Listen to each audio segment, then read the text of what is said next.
अस्सलाम वालेकुम, hello and welcome to sports room. मैं हूं आपका मेजबान नजीबुल हसनैन। पाकिस्तान ने एक तवील अरसे के बाद कामयाबी हासिल की है तो खुशी महसूस हो रही है। बहुत सारे लोगों का कहना है कोई हम सीरीज तो नहीं जीत गए, कोई हम किसी बड़ी टीम से तो नहीं जीत गए, लेकिन जब आप अपने आप को एनालाइज करते हैं और फिर पिछले कुछ WTC साइकिल के रिजल्ट्स देखते हैं तो आपको लगता है कि आप यहीं कहीं की टीम है और आपने ऐसे ही छोटी छोटी जीतों को सेलिब्रेट करना है ताकि आप आगे बढ़ सकें। बट सेलिब्रेट करने से काम नहीं होता, आपको मूव फॉरवर्ड करना है और मूव फॉरवर्ड के लिए जो आने वाली सीरीज है उससे अहम और कुछ नहीं है। इंग्लैंड से खेल के पाकिस्तान टीम बहुत कुछ सीखेगी, लेकिन ये याद रहे कि वो वैसे मौके नहीं देंगे जैसे वेस्ट इंडीज ने दिए थे। इसी पर बात करने के लिए मेरे साथ स्टूडियो में मौजूद हैं बहुत ही स्टाइलिश ओपनिंग बैटर खुर्रम मंजूर। अस्सलाम वालेकुम, वेलकम टू द शो। वालेकुम सलाम। खुर्रम, क्रिकेट तो आप बहुत अच्छी खेलते हैं, साथ में आप ये जो प्रिडिक्शन वाला काम कर रहे हैं ना, जो आपने कहा था वो चीज बैठ गई। अली उस्मान का डेब्यू भी हो गया, आपने कहा कि शान रन करेगा, शान ने रन किए। बाबर के लिए आपने कहा, बाबर की कप्तानी के लिए आपने कहा, तो वो सारी चीजें अपनी जगह बैठ गई। लेकिन जैसे मैंने शुरुआत में कहा, वेस्ट इंडीज ने बहुत सारी अपॉर्चुनिटीज आपको दी। अफसोस इस बात पे है कि ये सीरीज आराम से 2-0 हो सकती थी, ये 1-1 से बराबर हुई। अच्छा नजीब भाई, सबसे पहले तो प्रोग्राम के शुरू में जिस तरह आपने कहा ना, सेलिब्रेशन बहुत जरूरी, किसी भी लेवल की हो। और आपकी तो हमेशा से लाइन है ना, जीत सबसे अहम है। मेरा है ही फंडा, जीत से बढ़ के कुछ नहीं है। पाकिस्तान जीत रहा है ना, उसको सेलिब्रेट करना चाहिए। और ये मुझे कहीं ना कहीं था कि जिस तरह का माइंडसेट है ना, मैं बार बार एक बात को नुमाया करता हूं कि आपका कोचिंग स्टाफ का जो माइंडसेट है ना, वो जीत की प्रायोरिटी होनी चाहिए। हरगिज ये ना हो कि ये खेला है, ये खेलेगा नहीं, कि ये मेरा फेवरेट है। सरफराज के साथ मैंने एक अरसा खेला है, उसका माइंडसेट जो है वो जीत पे बॉदर नहीं करता, कौन बैठ रहा है कौन खेल रहा है, मुझे जीत चाहिए, ये क्रेजी माइंड चाहिए। पहली बात। दूसरी बात ये, बाबर के लिए हमने जब बात की थी कि जब ये अपने कंफर्ट जोन में आता है तो ये ज्यादा खुल के अपनी परफॉर्मेंस दिखाता है। और देख लें आपके सामने उसके स्टैट्स बता रहे थे हम। अली उस्मान को आपने राइट टाइम पे डाला, साजिद को डाला, परफॉर्म दोनों करते आ रहे थे। अच्छा, मेन जो चीज है ना, लोग छोटी छोटी परफॉर्मेंस को इग्नोर कर देते हैं कि बड़ी के आगे। वो 30 रन कितने वैल्यूएबल थे साजिद के, बहुत इंपॉर्टेंट थे। अब एक सवाल उठ रहा है, देखें बेटरमेंट की बात हो रही है, आप भी कर रहे हैं हम भी कर रहे हैं, तो मेरी दिली ख्वाहिश है कि पाकिस्तान एटलीस्ट 3 में से 1 टेस्ट मैच इंग्लैंड में जीते, अल्लाह करे तीनों जीते, मगर प्रैक्टिकल अप्रोच प्रैक्टिकल रखनी चाहिए और 2 ड्रॉ कर जाए या सीरीज आप एटलीस्ट 2-1 हो। मगर उसके लिए आपको जिस तरह सेकंड टेस्ट मैच में आपने अपनी गलतियों को एक्सेप्ट किया और प्लेइंग 11 अच्छी बनाई, प्लेइंग 11 का बहुत मैटर करेगा वहां पे भी। जिस तरह यहाँ पे आपने सेकंड मैच में थोड़ी सी चीजें, अभी भी बहुत सारी गलतियां हुई हैं। नहीं, मुझे एक बात का जवाब दें। देखिए, जीतने के बाद चीजों पे पर्दा भी पड़ जाता है। नहीं, अगर आप ये कहते हैं कि अब्बास को ना खिला के सही किया, ना मैं अब्बास की बात नहीं, क्योंकि नहीं तो ये भी तो एक गलती है ना। नहीं, किसी ने 8 विकेटें लिए तो वो अगले मैच में ड्रॉप कैसे होता है? अगर एक फास्ट बॉलर भी खेलेगा तो फिर वो खेलेगा जिसकी ऐसी परफॉर्मेंस। नहीं, देखिए मैं आपको इसके रीजन देता हूँ। मैं कोई किसी को सपोर्ट नहीं कर रहा, मैं जनरल एक बात कर रहा हूँ जो मुझे लगा, हो सकता है मैं भी गलत हूँ, सही है, ये मेरी ओपिनियन है। देखें, वहां पे वो पिच सा छिलो, हम इसी प्लेटफॉर्म पे हम मैच की सीरीज को डिस्कस कर रहे थे और मैंने बोलता वहां की पिचेस स्लो हैं, ठीक है। तो अब्बास का पेस जो है ना, सडन नई बॉल जैसी ऑफ होती है, 3, 4, 5 ओवर का स्पेल, 6 ओवर का स्पेल, उसके बाद अब्बास की पेस 3-4 माइल और गिरती है। अगर वो 130 पे कर रहा है वो 125-26 पे आता है, अगर 126 पे कर रहा है वो 122 पे आता है, तो वहां पे पेस थोड़ा चाहिए था। इस पर्पस पे बिठाया, डजंट मीन कि आपकी परफॉर्मेंस 0 थी, इसमें मुझे कोई डाउट नहीं। लेकिन प्रॉब्लम ये आती है ना कि जब तक आपको कोई इंसान इस बात का मौका नहीं दे रहा अपनी परफॉर्मेंस से, आपका उसको बिठाना बनता नहीं है, क्योंकि कंडीशन का बॉलर कह के आपने अब्बास का कितना टाइम वेस्ट भी किया। देखें, जो ये कह रहे थे ना, वो आज अपनी बातों को खुद गलत साबित कर रहे हैं। ये कॉन्सेप्ट लेके आए थे आकिब भाई, 140 से ऊपर वाला ही सिलेक्ट होगा। पूरा पाकिस्तान 140 पे गोलियां नहीं बरसा रहा भाई, नहीं बरसा रहा ना, सही है ना। और जो बरसा रहे हैं 150 पे, वो 4 ओवर में 55-56 रन भी खा रहे हैं, सही बात है। तो भाई अगर 130 वाला आपको 4 आउट 5 आउट कर रहा है कम से कम रन देके, तो वो ज्यादा इफेक्टिव है। अभी इंग्लैंड में सबसे ज्यादा डेंजरस अब्बास होगा, खुर्रम शहजाद होगा, नो डाउट, अली होगा, मगर आपने यूज करना है। देखें 3 मैच है, अगर एक मैच की अगर आप उसकी कैलकुलेशन करें, देखिए वहां पे ऐसा नहीं कि सब उन्हीं के हक में जाएगा। हम भी क्रिकेट खेल रहे हैं, इंग्लैंड में वर्ल्ड कप हमने भी जीता हुआ है, ऐसा नहीं है।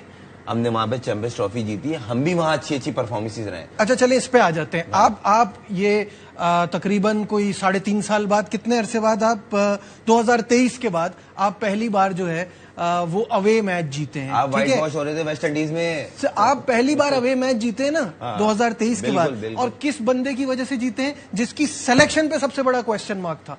पाकिस्तानियों के लिए एक तो चीज मशहूर है ना, अनप्रिडिक्टेबल।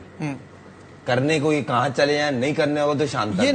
ये 90s और 2000s की बात थी। नहीं, अब इट्स सो प्रिडिक्टेबल कि आपको पता है कि ये 65 पे 7 होंगे, 70 पे 6 होंगे। 2017 में चैंपियंस ट्रॉफी में पहले मैच के बाद क्या बोल रहे थे? अब ये प्रॉब्लम है ना। नहीं, मैं एक मिसाल बोल रहा हूँ। प्रॉब्लम, हम अभी ऑस्ट्रेलिया में वर्ल्ड कप का फाइनल हारे थे, याद होगा आपको। क्या बोल रहे थे शुरू में? क्या बोल रहे थे? ये टीम राउंड से बाहर ना है। एक मिसाल दे रहा हूँ। उसके बाद क्या हुआ था? फाइनल हारे, बाबर की कप्तानी में हारे थे। कहाँ ऐसी हुआ था ना। अच्छा, अब उस पूरे वर्ल्ड कप को देख लीजिएगा कि किस तरह से हम फाइनल में पहुंचे थे। मैं यही सही, मेरा पॉइंट ये है कि हम ये 20 साल 10 साल आपकी पूरी हिस्ट्री में 92, 2009 और 2017 की चैंपियंस ट्रॉफी, तो इस पे आप अपने आप को अनप्रिडिक्टेबल कह रहे हैं। प्रिडिक्टेबल ये होता है कि हर आईसीसी इवेंट के पहले राउंड में बाहर हो रहे हैं। नहीं, आपकी बात से मैं अग्री करता हूं, मगर मैं ये बोल रहा हूं कि अगर आपने अभी एक सबसे बड़ा जो सवाल है ना, जो हम और आप मिस कर रहे हैं, मैं चाह रहा हूं ये ऐड हो जाए। शान मसूद वहां अवेलेबल होगा, वो किस नंबर पे खेलेगा? नंबर 1 जी नहीं है। उसके बाद सलमान अली आगा की परफॉर्मेंस पे सवालिया निशान है। सलमान अली एक एक करके बात करते जाते हैं। सऊद शकील बैठा हुआ बेंच पे। Number 3, number 4 Rizwan. आप समझते हैं कि जो यहाँ पे जहाँ स्लो पिचेस थी, जहाँ आपको टाइम मिल रहा था, वहां वो इतने लेट हो रहे थे। एक एक करके बात में करेंगे, एक एक करके बात करते हैं ना। सब पे आ जाए। सबसे मैंने घेर लिया आज आपको। नहीं, सबसे पहले आ जाते हैं सलमान अली आगा। बिल्कुल सर, सही है। सलमान अली आगा के 27 मैचेस हैं, 1682 रन हैं, 132 हाईएस्ट है, 37.4 का स्ट्राइक रेट है। ये 40 प्लस होना चाहिए, जिस तरह वो टेल के साथ खेल रहे थे, जिस नंबर पे वो आते हैं और जो टेल के साथ खेल रहे थे अभी कुछ अरसे पहले तक। इस वेस्ट इंडीज के 2 मैचेस में 20 रन किए हैं और 20 ही हाईएस्ट है, 6.66 का एवरेज है। So that is just ridiculous. आप सलमान अली आगा को एज एन ऑलराउंडर तो खिला नहीं सकते कि आप बॉलिंग और बैटिंग दोनों। वो बॉलिंग एक प्लस पॉइंट है, कभी कर ली तो कर ली। जब प्लेयर को ये हो जाए ना कि मेरे पीछे कोई नहीं है और मेरा इस नंबर पे मैंने कुछ किया हुआ है, तो प्लेयर में जो बाहर होने का डर खौफ होता है ना, वो खत्म हो जाता है। अभी सऊद शकील मौजूद है और कहीं ना कहीं उसका इस नंबर पे परफॉर्म हुआ है। ऐसा नहीं है, सही है, उसकी भी 2-3 टेस्ट मैच या 5 टेस्ट मैच उसके भी 19-20 हुए हैं। मगर अच्छा, इसका एक आसान सा जवाब यह है कि अगर सऊद को रिप्लेस करते हैं सलमान से, उस नंबर पे सबसे बड़ा एडवांटेज क्या होगा? जब बॉल पुराना हो जाता है इंग्लैंड में, तो स्पिनर ड्रिफ्ट करता है और लेफ्ट हैंड खेल रहा हो ना, तो लेफ्ट आर्म स्पिनर बिल्कुल डेड हो जाता है। तो उस नंबर पे लेफ्ट हैंडेड बैट्समैन आएगा तो ये टीम को बहुत फायदा पहुंचाएगा। हमारी लोअर ऑर्डर के साथ उसको भी खेलना आता है, सलमान को भी खेलना आता है। सलमान की रिसेंट फॉर्म मदगी नहीं है। अवैध जफर का क्या होगा? किसका? अवैध जफर का क्या होगा? आप पहले लगता है कि पहले टेस्ट में चांस लेंगे आप? नहीं, मेरा एक सवाल है। नहीं देखें, एक इनिंग पे तो आप बाहर कर रहे हो, तो ऐसे तो आपने इतने सितारे बांटे हैं ना लड़कों को। देखें, बात सारी आती है, वही वाली बात है ना। पहले आप देखेंगे हम सीरीज में कैसे रहे, पहले 2 टेस्ट मैच। मैं ये थोड़ी कह रहा, किसी को खिलाने की बात हो रही है ना, मैं एक बात बता रहा हूँ। मैं ये नहीं कह रहा, फेयर चांस देना है ना, उसको सूली पे लटका के नहीं देना। देना चाहे तो ये 2 देते, अगले 3 देते, चलो भाई कैरियर खत्म, जाओ। मेरा सवाल ये है कि आप अपनी प्लेइंग 11 किस तरह से बनाओगे? सेलेक्टर से हमारा तो यही प्रॉब्लम है ना कि आप जो टीम बनाते हो, पिछली टीम शायद देखते नहीं हो। एक एक मैच खेल खेल के कितने लड़के हैं जो बाहर हो गए हैं। सही है। आमिर जमाल आया, जब गया था क्यों गया, आया, उसकी प्लेस क्या बन रही है? देखिए, आमिर जमाल की तो पहले 15 में ही क्वेश्चन मार्क था ना। आप उसको एक तरफ कर दें, विद रिस्पेक्ट। हम उसके डिसिप्लिन भाई बनता नहीं था। फास्ट बॉलिंग ऑलराउंडर आपको चाहिए, आपको क्रिएट करना है। आप उसको ऑलराउंडर बोल रहे हैं। ऑलराउंडर की परफॉर्मेंस क्या होती है मैं बताऊं आपको? कम से कम 5000 रन हो फर्स्ट क्लास में, कम से कम 200-250 आउट हो, उसको ऑलराउंडर आप कंसीडर करते हैं। ये मैं नहीं कह रहा, दुनिया के क्रिकेट में जो लोग होते हैं ना, है ही नहीं ना, तो भाई लाएंगे तो करना है ना कहीं ना कहीं। इससे करोड़ गुना बेहतर। मैं उसको डिसरिस्पेक्ट नहीं कर रहा, फहीम अशरफ है, मगर आप उसको 4 डे 5 डे क्रिकेट में कंसीडर नहीं करते। उसने भी छोड़ दिया इंटरेस्ट। उसने बोला भाई जब मुझे लीगें खिला रही हैं, पीएसएल में खेल रहा हूँ, 4 ओवर करो साइड पे हो जाओ, 2 ओवर करो साइड पे हो जाओ, तो मुझे क्या पड़ी है? नहीं खिलाओ, मुझे क्रिकेट खेलनी है, यहाँ से मिलनी है, वहां से मिलनी। जो ऑलराउंडर है उनको आपने खुद दरगुजर किया हुआ।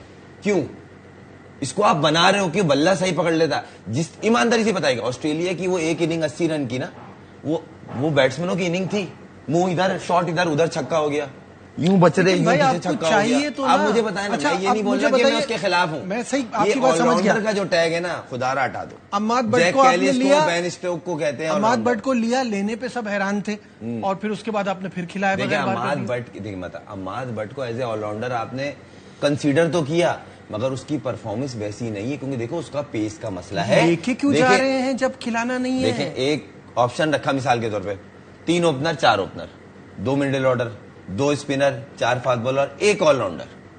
आप डाल रहे हो, जरूरत नहीं है, आप डाल रहे हो। अच्छा किसको लाए? अम्माद ने अपनी कप्तानी में सियालकोट को फाइनल जितवाया था, बॉलिंग भी करता है, बैटिंग, चलो यार ऑलराउंडर के नाम पे ये फिट इन हो जाए। यानी आप कह रहे हैं कि 15 में ऐसे लड़कों को डाला जाता है जिनका आपको पता होता है उसकी जरूरत नहीं पड़ेगी। देखिए ये क्या लॉजिक? अगर मैं फिर एक सवाल बोलता हूं कि मैं किसी को डिसरिस्पेक्ट नहीं कर रहा। आपको लगता था आप पहली चॉइस आमिर जमाल होगा इस 5 टेस्ट मैच में? मुझे लगता था खिलाएंगे। आपको लगता था? क्योंकि स्लो पिचेस पे खिलाना बनता नहीं है। वो सही है, 6 बैट्समैन रन नहीं कर रहे, 7वां रन करेगा। ये मैं इस बात से अग्री करता हूं। उससे ज्यादा बेहतर बैटिंग ना ये साजिद खान करता है। आप जिसको ऑलराउंडर बनाना चाह रहे हो ना, इसको बना सकते हो, इसको बना सकते हो, उसको नहीं बना रहे हो। बल्ला चलाना ऑलराउंडर नहीं होता, फंसे हुए 30 रन करके देना वो ऑलराउंडर होता है। फंसे हुए 20 रन पे आपने स्ट्राइक बैट्समैन को देनी है, वो ऑलराउंडर होता है। ना कि मैं उल्टे सीधे बल्ले चलाऊं, जिस दिन चले तो चांद तक वरना शाम तक। अब्दुल्ला शफीक तो शान की जगह आया था ना, तो इसके आने के बाद छुरी किस पे चलेगी? देखें अभी फिलहाल वक्त देखें, शान के साथ जो सबसे अच्छी चीज है जो उसने डेवलप की है, वो नंबर्स नहीं बोलता।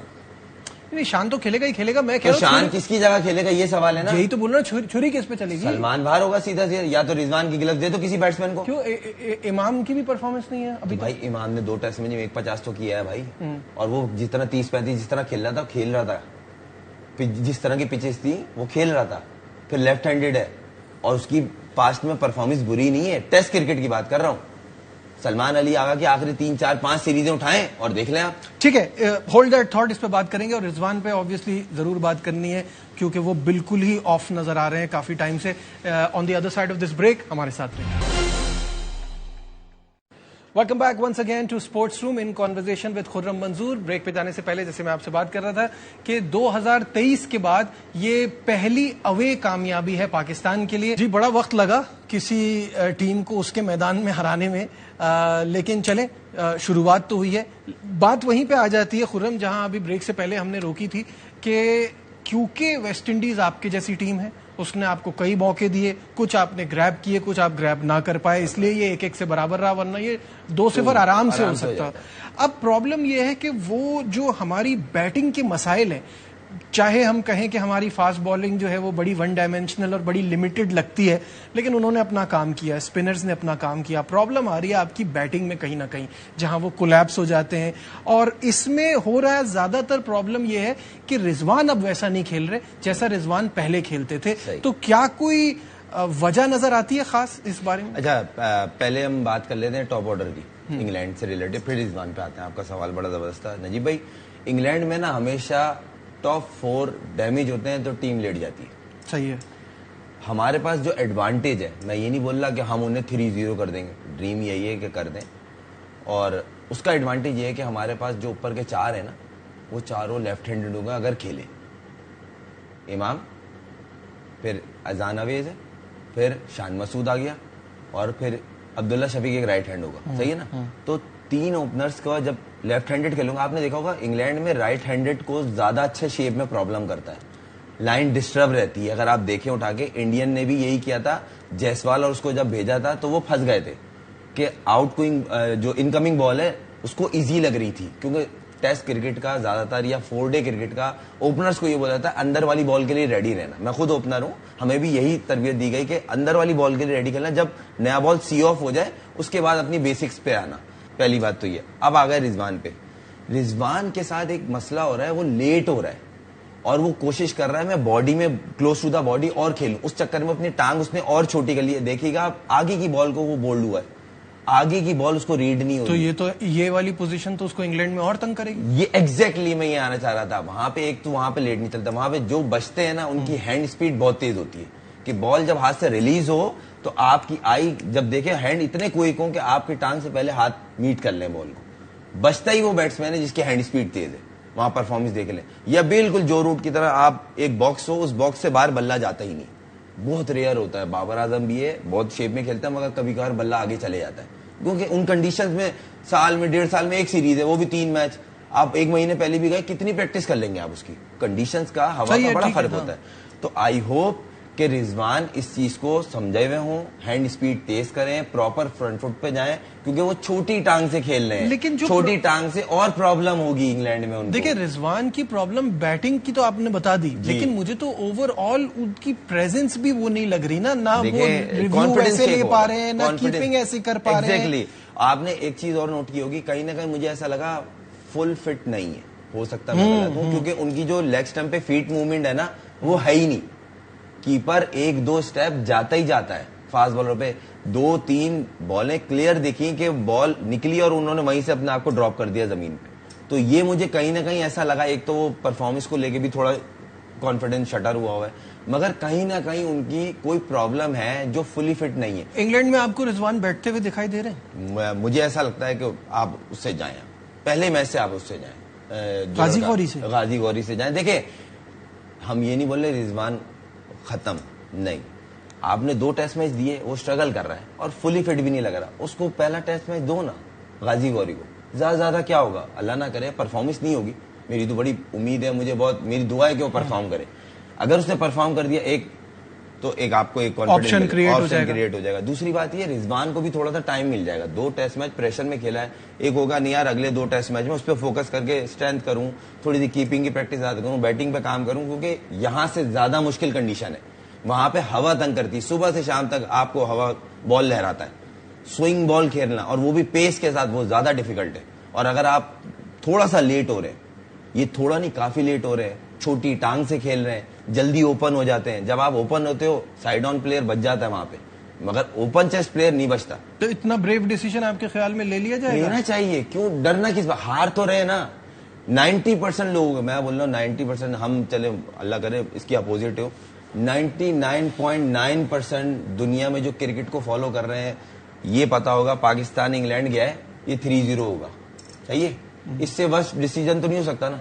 तो पहले टेस्ट में गाजी को डाल दो भाई, आउट ही होगा ना, अगर वो रन कर गया तो वो आपको यूजफुल हो जाएगा, आगे के लिए ऑप्शंस खुल जाएंगे, उस बच्चे को भी कॉन्फिडेंस आएगा, वो इतना बुरा ऑप्शन नहीं है, रखा है तो यूज करो ना, यहां बनता है, जबरदस्ती चिप इन करेंगे ना कोई भी प्लेयर, वो एक्सपोज हो जाएगा और उस लड़के के साथ भी ज्यादती होगी। मुझे ऐसा लगता है गाजी गौरी को खिलाना चाहिए, रिजवान को भी थोड़ा सा टाइम मिल जाएगा कि 2 मैच खेले, प्रेशर है, 10 चीजें। ठीक है, बहुत बहुत शुक्रिया Khurram, thank you so much for your time, always a pleasure having you. बड़ी अच्छी हमारी डिस्कशन हुई, उम्मीद करता हूं आपको भी पसंद आई होगी। उम्मीद यही है कि पाकिस्तान अपना 110% दे, ये जो जीत मिली है ना, इससे माइंडसेट नजर आना चाहिए पॉजिटिव, बस इतना ही हम चाहते हैं। आज के प्रोग्राम में बस इतना ही, दीजिए अपने मेजबान नजीबुल हसनैन को इजाजत, अपना बहुत ख्याल रखिए, अल्लाह हाफ़िज़।